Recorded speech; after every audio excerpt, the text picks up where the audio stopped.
অনেক দেখলাম যে অন্যের ক্ষতি করে সে আরও বেশি ভালো থাকে। আমরা মনকে সান্ত্বনা দেওয়ার জন্য বলি যে অন্যের ক্ষতি করে তার ক্ষতি আল্লাহ করে। হ্যালো এভরিওয়ান, আসসালামু আলাইকুম। কেমন আছেন সবাই? নিশ্চয়ই অনেক ভালো আছেন। যারা অন্যের ক্ষতি করে তারাই বুক ফুলিয়ে শাহিনশার মতো চলাফেরা করে, গলাবাজি করে, মিথ্যাচার করে এবং তারাই সবার কাছে বিশ্বাসযোগ্য হয়ে ওঠে। তাদেরকে সবাই মাথায় তুলে রাখে। আসলে সত্যের কোনো মূল্য নাই মিথ্যার এবং পাপের এই দুনিয়াতে।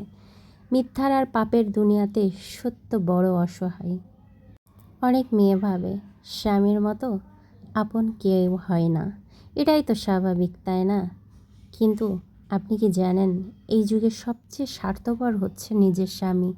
সে তার ইচ্ছা মতো কথা বলে, ইচ্ছা মতো অবহেলা করে, আর প্রয়োজন হলে অনেক সুন্দর করে কথা বলে, আর প্রয়োজন শেষ হয়ে গেলে এমন ব্যবহার করে মনে হয় এই পৃথিবীতে আপনি তার সবথেকে বড় শত্রু।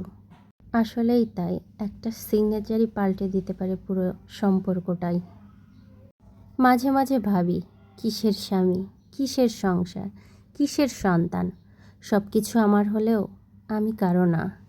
নারী তার সারা জীবন উৎসর্গ করলেও দিন শেষে কারোই মন ভরাতে পারে না, না স্বামীর, না সন্তানের, আর না অন্য কারো। অথচ সেই নারী গোটা জীবন শেষ করে দেয় স্বামী, সন্তান আর সংসারের পেছনে। কিন্তু এই নারীর মূল্য কেউই দিতে পারে না, না স্বামী, না সন্তান। নারীরা সব সময় অবহেলিত। তাদেরকে সব সময় মানিয়ে নিয়েই চলতে হয়, কখনো বাবার বাড়ি, কখনো স্বামীর বাড়ি, কখনো সন্তানদের কাছে। তাদের কোনো নিজস্ব কোনো মূল্যই নেই। নারীরা সব সময় অন্যের ওপর নির্ভরশীল হয়েই চলে। বিয়ের আগে বাবার বাড়িতে, বিয়ের পরে স্বামীর ওপরে এবং বার্ধক্য বয়সে সন্তানদের ওপরে। তাদের তাদের নিজস্বতা বলতে আসলে কিছুই নেই। সব সময় কারো না কারো ওপরে নির্ভর করেই চলতে হয়। কি নিয়ম, তাই না? এই নিয়মের বেড়াজালে সবাইকে আটকে থাকতে হয়। নারীরা কখনো কোথাও তাদের প্রাপ্য সম্মানটুকু কখনোই পায় না। সব জায়গায় তারা অবহেলিত। নারী তার সর্বস্ব দিয়ে চেষ্টা করে সবাইকে ভালো রাখতে, কিন্তু দিন শেষে তাদেরকে ভালো রাখার কথা কেউই ভাবে না।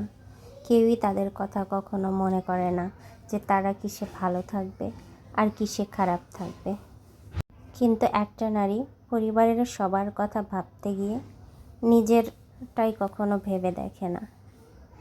অন্যের যত্ন নিতে নিতে নিজের যত্ন নেওয়াটাই ভুলে যায়। সবাইকে ভালো রাখতে রাখতে নিজের ভালো থাকাটাও ভুলে যায়। আজ এই পর্যন্তই, সবাই ভালো থাকবে।